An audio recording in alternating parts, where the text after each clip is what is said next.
റായ്ബറേലിയിൽ അംഗം കുറിച്ച് രാഹുൽ ഗാന്ധി എത്തി. ഇതിലൂടെ ഹിന്ദി ഹൃദയഭൂമിയിൽ ചലനം സൃഷ്ടിക്കാമെന്ന പ്രതീക്ഷയിലാണ് കോൺഗ്രസ്.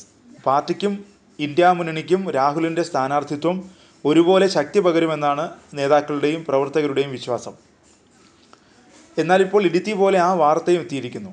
സോണിക്കെതിരെ റായ്ബറേലിയിൽ കഴിഞ്ഞ തെരഞ്ഞെടുപ്പിലും മത്സരിച്ച ദിനേശ് പ്രതാപ് സിംഗിന് വേണ്ടി വോട്ട് ചോദിക്കാൻ സാക്ഷാൽ സ്മൃതി ഇറാനിയെ തന്നെ BJP രംഗത്തിറക്കിയിരിക്കുകയാണ്. തിങ്കളാഴ്ച വോട്ടെടുപ്പ് നടക്കുന്ന ഇവിടെ അവസാനവട്ട പ്രചാരണത്തിനായാണ് സ്മൃതി എത്തിയിരിക്കുന്നത്. സ്മൃതിയെ ഭയന്ന് അമേത്തിയിൽ നിന്ന് രാഹുൽ ഒളിച്ചോടിയെന്നാണ് BJP ആരോപിക്കുന്നത്. സോണിയാഗാന്ധി കണ്ണിലെ കൃഷ്ണമണി പോലെ കാത്തുസൂക്ഷിച്ച റായ്ബറേലിയിൽ രാഹുലിൻ്റെ വിജയം സുനിശ്ചിതമാണെന്ന് പറയുമ്പോഴും ചില ചോദ്യങ്ങൾ ബാക്കി നിൽക്കുന്നു. നീണ്ട 66 വർഷം റായ്ബറേലി കോൺഗ്രസിനോടൊപ്പവും നെഹ്റു കുടുംബത്തിനോടൊപ്പം അടിയുറച്ചു നിന്നു. പകരം എന്താണ് റായ്ബറേലിക്ക് കോൺഗ്രസ് നൽകിയതെന്ന പ്രചാരണമാണ് BJP നടത്തുന്നത്.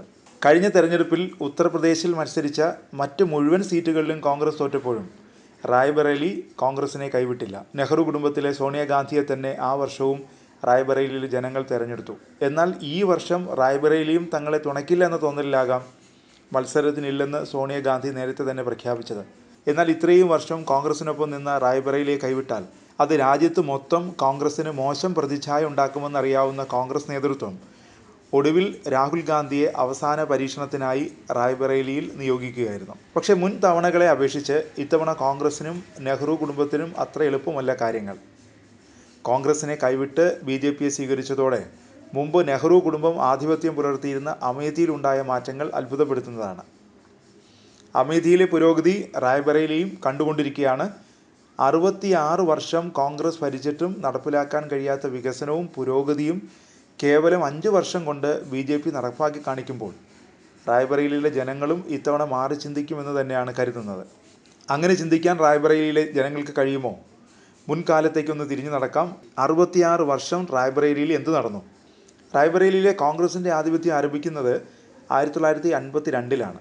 നെഹ്റു കുടുംബത്തിൽ നിന്നുള്ള ആദ്യ സ്ഥാനാർത്ഥി ഈ മണ്ഡലത്തിലെത്തുന്നത് ആ വർഷമാണ്. ജവഹർലാൽ നെഹ്റുവിൻ്റെ മരുമകനും ഇന്ദിരാഗാന്ധിയുടെ ഭർത്താവുമായ ഫിറോസ് ഗാന്ധിയായിരുന്നു 1952-ലും 1957-ലും റായ്ബറേലിയിൽ നിന്ന് ലോക്സഭയിലെത്തിയത്. 1960-ൽ ഫിറോസ് ഗാന്ധി മരിച്ച ശേഷം 1962-ലെ തെരഞ്ഞെടുപ്പിൽ റായ്ബറേലി പട്ടികജാതി സംവരണ മണ്ഡലമായി. കോൺഗ്രസിൽ നിന്നുള്ള ബൈജുനാഥ് കുരിയിലായിരുന്നു ആ തവണ റായ്ബറേലിയിൽ നിന്ന് വിജയിച്ചത്. എന്നാൽ 1967-ൽ റായ്ബറേലി റിസർവ് ചെയ്യപ്പെട്ടതോടെ മണ്ഡലം വീണ്ടും നെഹ്റു കുടുംബത്തിൻ്റെ കൈകളിലായി. അത്തവണ ഇന്ദിരാഗാന്ധിയാണ് റായ്ബറേലിയിൽ നിന്നും ജനവിധി തേടിയത്. 55% വോട്ട് നേടിയാണ് ഇന്ദിരാഗാന്ധി വിജയിച്ചത്. 1971-ലെ തെരഞ്ഞെടുപ്പിൽ കോൺഗ്രസിനും നെഹ്റു കുടുംബത്തിനുമെതിരായ ഒരു വികാരം റായ്ബറേലിയിലുണ്ടായിരുന്നു. കോൺഗ്രസിൽ നിന്ന് പിളർന്ന സംയുക്ത സോഷ്യലിസ്റ്റ് പാർട്ടി സ്ഥാനാർത്ഥി രാജ് നരേനെ 1,00,000-ലേറെ വോട്ടുകൾക്ക് ഇന്ദിരാഗാന്ധി പരാജയപ്പെടുത്തി. എന്നാൽ ഇന്ദിരാഗാന്ധി തെരഞ്ഞെടുപ്പ് അട്ടിമറിക്കാൻ ശ്രമിച്ചുവെന്ന് കാണിച്ച് രാജ് നരേൻ അലഹബാദ് ഹൈക്കോടതിയെ സമീപിച്ചു. സർക്കാർ സംവിധാനങ്ങൾ ഉപയോഗിച്ച് ഇന്ദിരാഗാന്ധി തെരഞ്ഞെടുപ്പിൽ ക്രമക്കേട് കാണിച്ചെന്ന് അലഹബാദ് ഹൈക്കോടതി കണ്ടെത്തുകയും രാജ് നരേനെ വിജയിയായി പ്രഖ്യാപിക്കുകയും ചെയ്തു. ഹൈക്കോടതിയുടെ ഈ ഉത്തരവ് സുപ്രീം കോടതി ശരിവയ്ക്കുകയും എന്നാൽ അപ്പീൽ തീർപ്പാക്കുന്നതുവരെ ഇന്ദിരയെ പ്രധാനമന്ത്രിയായി തുടരാൻ അനുവദിക്കുകയും ചെയ്തു. അധികാരം നഷ്ടപ്പെടുമെന്നുള്ള ഈ സാഹചര്യം വന്നതോടെയാണ് ഇന്ദിരാഗാന്ധി രാജ്യത്ത് അടിയന്തരാവസ്ഥ പ്രഖ്യാപിച്ചത്.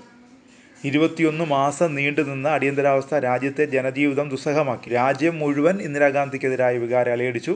ഒടുവിൽ നീണ്ട അടിയന്തരാവസ്ഥയ്ക്ക് ശേഷം 1977-ൽ നടന്ന ലോക്സഭാ തെരഞ്ഞെടുപ്പിൽ ഇന്ദിരാഗാന്ധിയെ പരാജയപ്പെടുത്തിക്കൊണ്ട് രാജ് നരേൻ ഭാരതീയ ലോക്ദൾ ടിക്കറ്റിൽ നിന്ന് വിജയിച്ചു.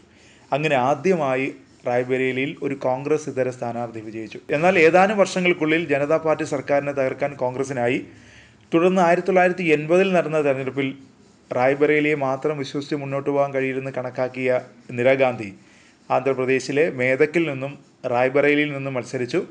രണ്ടിടത്തു നിന്നും മത്സരിച്ചതോടെ മേദക്കിൽ തുടരാനും റായ്ബറേലിയിൽ നിന്ന് രാജിവെച്ച് മറ്റൊരു കോൺഗ്രസ് സ്ഥാനാർത്ഥിയെ നിർത്തി ഉപതെരഞ്ഞെടുപ്പ് നടത്താനും ഇന്ദിര തീരുമാനിച്ചു.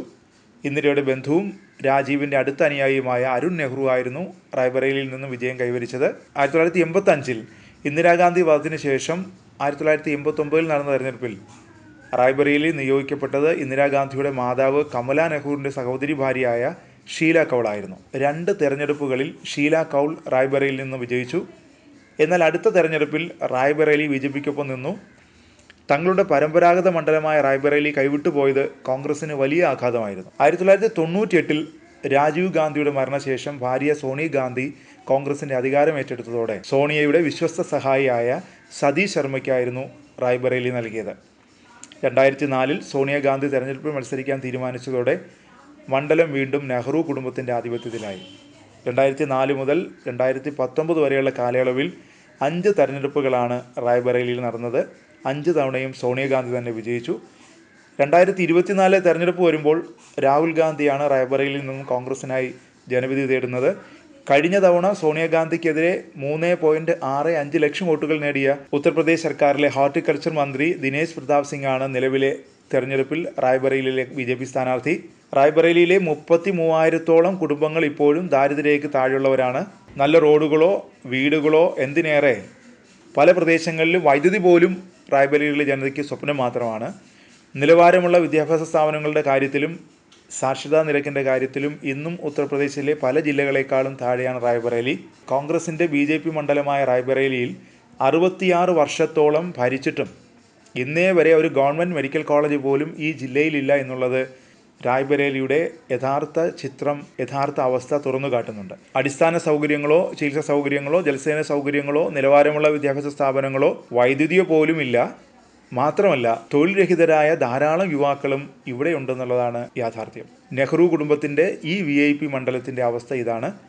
ഇതെല്ലാം ഉയർത്തിക്കാട്ടിയുള്ള പ്രചാരണം നടക്കുമ്പോൾ ജനങ്ങൾ എങ്ങനെ ചിന്തിക്കുന്നുവെന്നാണ് കണ്ടറിയേണ്ടത്. എങ്കിലും 2019 സ്മൃതി ഇറാനിയോട് പരാജയപ്പെട്ട രാഹുൽ അല്ല ഇത്തവണ റായ്ബറേലിയിൽ എത്തിയത്.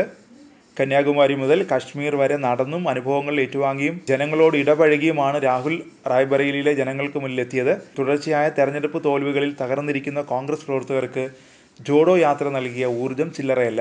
പാർട്ടിയുടെ അടിത്തറ വീണ്ടെടുക്കുന്നതിനായി രാഹുൽ മുന്നിട്ടിറങ്ങിയത് പ്രവർത്തകരെ ആവേശം കൊള്ളിച്ചിട്ടുണ്ട്. ആ ആവേശം നിലനിൽക്കുന്നതിനാലാണ് ഒരു ഘട്ടത്തിൽ രാഹുൽ ഉത്തരേന്ത്യയിൽ മത്സരിക്കാനില്ലെന്ന് പറഞ്ഞപ്പോൾ കോൺഗ്രസ് പ്രവർത്തകരുടെ നെഞ്ചു പിടഞ്ഞത്.